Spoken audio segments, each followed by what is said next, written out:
प्रज्ञा विद्यालय की तरफ से ऑनलाइन क्लासेज में आपका स्वागत है। आज हम 8th क्लास का सामाजिक विज्ञान का सेकंड लेसन करने जा रहे हैं।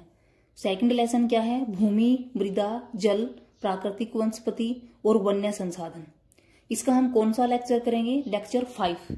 स्टूडेंट्स, हमने 3rd और 4th लेक्चर में भी इसी लेसन को डिस्कस किया है। 3rd लेक्चर में हमने किया था भूमि संसाधन, 4th लेक्चर में हमने किया था मृदा संसाधन और आज हम 5th लेक्चर में क्या करेंगे? जल संसाधन। देखिए, जल संसाधन कि जल एक महत्वपूर्ण नवीकरणीय प्राकृतिक संसाधन है।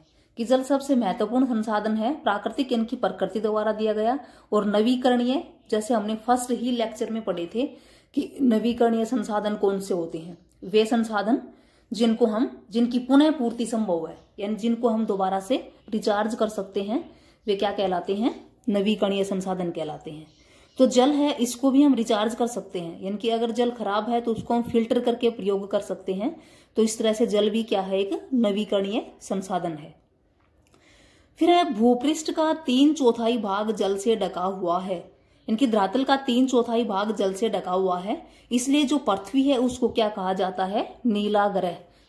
3/4 जल से ढके होने के कारण पृथ्वी को किस नाम से जानते हैं? नीला ग्रह के नाम से जानते हैं। आज से लगभग 3.5 अरब वर्ष पहले जीवन की उत्पत्ति महासागरों से ही शुरू हुई थी। जो पृथ्वी पर जो जीवन संभव हुआ था, सबसे पहले जीव पृथ्वी पर किस में देखे गए थे? जल में, महासागरों में ही देखे गए थे। स्थलमंडल पे नहीं बल्कि जलमंडल में जीवों की उत्पत्ति हुई थी। कब? 3.5 अरब वर्ष पहले। महासागरों का जल कैसा है? लवणीय। लवणीय यानी कि खारा जल है और पीने योग्य नहीं है, उसको हम पीने के लिए प्रयोग है वो नहीं कर सकते। धरातल पर अलवणीय जल केवल 2.7% ही है। कि 100% जल में से केवल 2.7% जल ही ऐसा है जो अलवणीय है। अलवणीय का मतलब जो मीठा जल है और जिसको हम पीने के लिए प्रयोग कर सकते हैं, और बाकी जल कैसा है? अलवणीय है। और जो ये मीठा जल है वो 2.7%, तो वो कहाँ पाया जाता है? हिम चादरों। हिम चादर, हिम का मतलब है बर्फ। जो बर्फ बिछी होती है पूरे क्षेत्र में, जब बर्फ बिछ जाती है तो उसको हिम चादर बोलते हैं। हिमानियों यानी कि बर्फ की नदियां आदि के रूप में है। और यह अलवणीय जल कहाँ पे है? अंटार्कटिका। जैसे अंटार्कटिका पूरा बर्फ से ढका हुआ है, तो अंटार्कटिका क्या है? हिम चादर के रूप में है। ग्रीनलैंड भी पूरा बर्फ से ढका हुआ है, आदि के पर्वतीय क्षेत्रों में पाया जाता है। कि जो अंटार्कटिका है, ग्रीनलैंड है, जो ये बर्फ से ढके हुए होते हैं, वो कैसा जल है? शुद्ध जल है, अलवणीय जल है।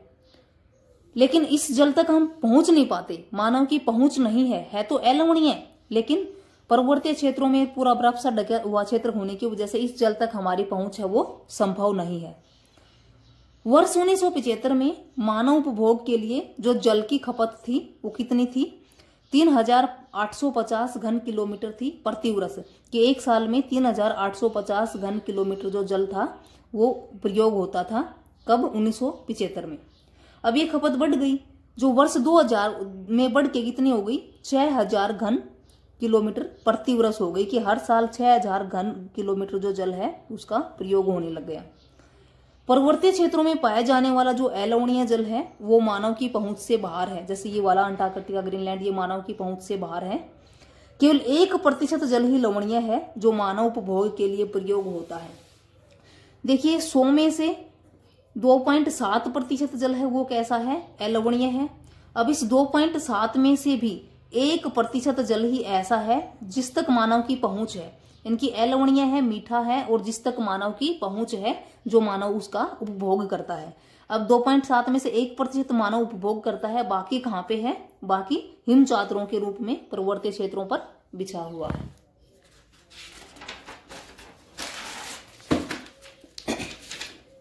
अब उसके बाद है ये 1% जल कहाँ है? कहाँ विद्यमान है 1% जल जिसका प्रयोग जो मानव है वो करता है? स्टूडेंट्स, यह जल भूमिगत जल, भौम जल जिसको बोलते हैं। भूमिगत जल का मतलब धरातल के नीचे, जिससे हम कुओं द्वारा सिंचाई करते हैं। कुओं से जिस जल को हम निकालते हैं, कुओं से, ट्यूबवेल से जिस जल को हम निकालते हैं, वो कौन सा जल है? भूमिगत जल है। इसे 1% का।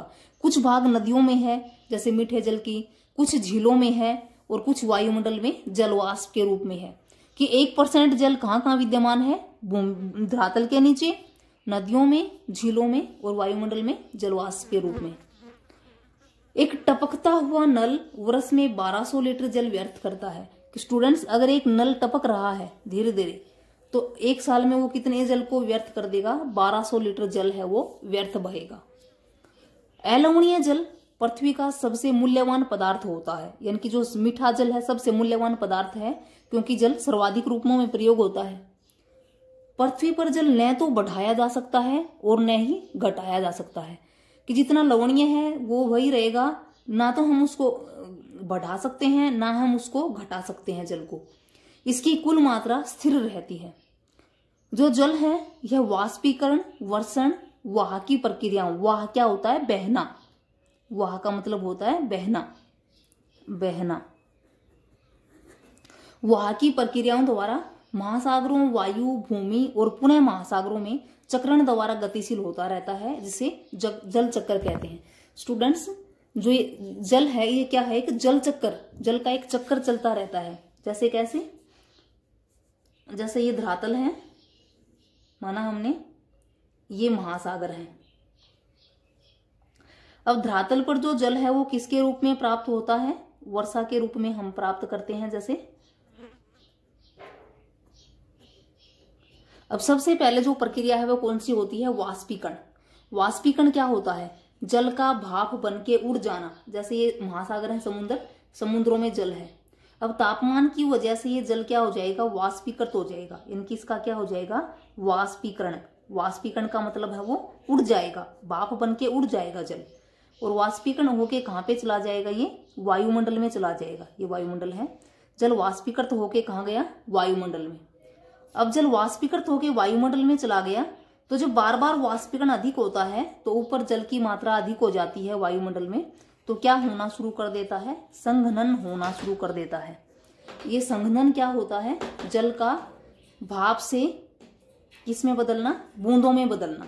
कि जल भाप से बूंदों में बदलना शुरू हो जाता है। जब संघनन होता है तो बादल बनने शुरू हो जाते हैं, बादल बनने। और बादल बनेंगे, बादल बनने से क्या होती है? धरातल पर वर्षा होती है।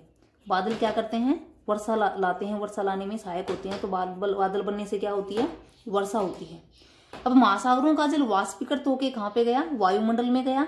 वायुमंडल में जाने के बाद संघनन प्रक्रिया द्वारा क्या हुआ? बादल बने। बादल बनने से क्या हुई? बारिश हुई। अब वर्षा जो हुई, वर्षा से प्राप्त जल कहाँ पे है? धरातल। अब जो वर्षा से जो जल प्राप्त हुआ था वो कुछ तो रिस के नीचे आ गया, जिसको हम भूमिगत जल बोलते हैं और कुओं द्वारा प्राप्त करते हैं, भूमिगत जल। और कुछ जल बह के कहाँ पे चला गया? वापिस समुद्रों में चला गया। कि कुछ जल तो भूमिगत हो गया और कुछ जल बह के कहाँ पे चला गया? इधर समुद्रों में चला गया। अब फिर से समुद्रों में जल का वाष्पीकरण होता है, फिर संघनन, फिर बादल बनते हैं और फिर वर्षा होती है। तो इनकी इस प्रकार यह प्रक्रिया चलती रहती है। समुद्रों से वाष्पीकरण हो जाता है और वर्षा द्वारा बह के कुछ भूमिगत हो जाता है और कुछ वापिस फिर से समुद्रों में आ जाता है। तो जल का इस तरह ये एक चक्कर चलता रहता है और इस प्रक्रिया को हम क्या कहते हैं? जल चक्कर। उसके बाद है जल के प्रयोग, कि जल को हम किन किन रूपों में प्रयोग करते हैं। सबसे फर्स्ट और सबसे मेन जो उपयोग है पीने के लिए, नहाने व कपड़े धोने के लिए, कृषि में सिंचाई के लिए, उद्योगों में करते हैं इसका प्रयोग, बिजली बनाने के लिए प्रयोग करते हैं और इसके साथ साथ पेड़ पौधे एवं जीव जंतुओं के लिए भी इसका प्रयोग होता है। यानी कि ये जल के प्रयोग हैं। उसके बाद है जल की कमी के मुख्य कारक कौन से हैं, कि किन कारकों की वजह से जल में कमी होती है। सबसे फर्स्ट है बढ़ती हुई जनसंख्या, क्योंकि जनसंख्या अधिक बढ़ेगी तो उसकी मांग भी अधिक बढ़ेगी, ज्यादा जल की भी जरूरत होगी, ज्यादा सिंचाई के लिए कृषि भूमि की भी जरूरत होगी और उसके लिए सिंचाई की भी जरूरत होगी। तो जितनी अधिक जनसंख्या बढ़ेगी उतनी अधिक जल की खपत है वो ज्यादा होगी। बढ़ता नगरीकरण और औद्योगिकरण, उद्योगों में भी जल का सबसे अधिक प्रयोग होता है। तो अगर शहरीकरण ज्यादा होता है, औद्योगिकरण ज्यादा होता है तो भी जल की खपत है वो ज्यादा होती है, और ज्यादा जल की खपत होगी तो वो किसका कारण बनेगी? जल की कमी का। जल का गिरता हुआ स्तर, कि जो जल की जो क्वालिटी है वो गिरती जा रही है, जैसे उसमें रसायनों का उपयोग, रसायन मिलने से या फिर अवशिष्ट वगैरह बहाने से तो जल का जो क्वालिटी गिरती है वो भी जल की कमी का एक मुख्य कारण है, क्योंकि अगर जल की क्वालिटी गुणवत्ता खराब हो जाती है, जल खराब हो जाता है, खारा हो जाता है, तो उसका हम प्रयोग नहीं कर पाते हैं।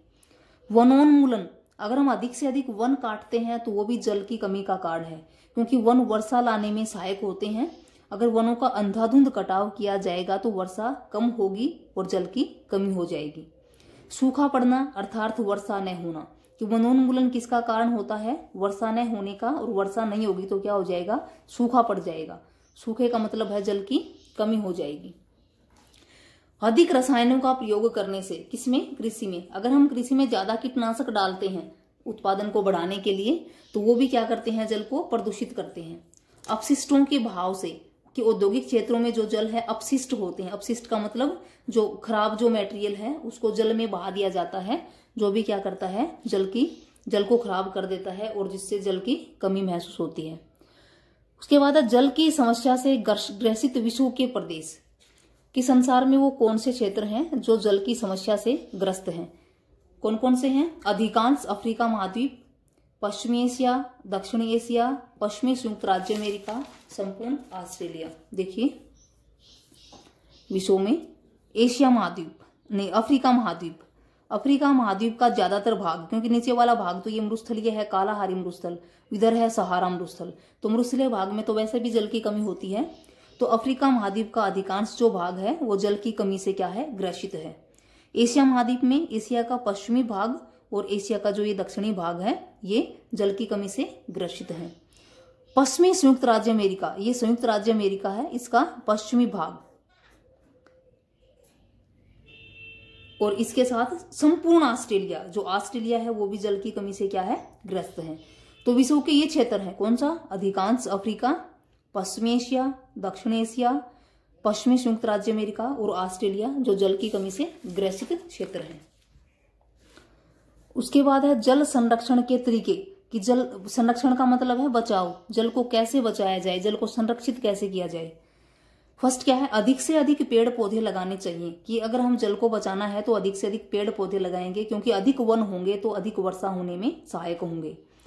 सेकंड है जल रिसाव को कम करने के लिए नहरों को पक्का करना चाहिए, कि नहरें पक्की करनी चाहिए ताकि जल रिस के ना जाए।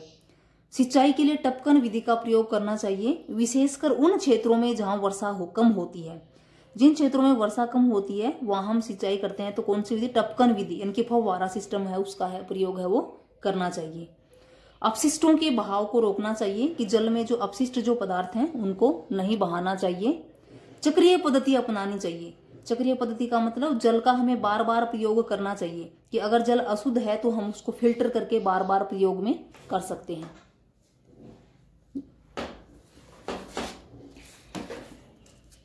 थैंक यू स्टूडेंट्स, ये हमने किया जल संसाधन। अब इसमें हम कुछ होमवर्क है जैसे आपके लिए, जो आपको अपनी नोटबुक में इसमें से लिखना भी है और आपको याद भी करना है। कौन सा? जैसे जल एक महत्वपूर्ण संसाधन है, स्पष्ट कीजिए, कि जल एक महत्वपूर्ण संसाधन है, उसको स्पष्ट करो। पृथ्वी पर अलवणीय जल है वो कितने प्रतिशत है? जल के उपयोग या फिर जल के प्रयोग बताइए कौन कौन से हैं।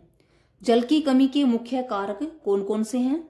जल की कमी से जो ग्रसित प्रदेश हैं वो कौन कौन से हैं? और जल संरक्षण के तरीके बताइए। जल की कमी से ग्रसित प्रदेश विश्व में जल की कमी से ग्रसित प्रदेश हैं वो कौन कौन से हैं, और जल संरक्षण के तरीके बताइए। ये क्वेश्चन आप अपनी कॉपी में इनको राइट भी करोगे इसमें से, और आप लर्न भी करोगे। Thank you.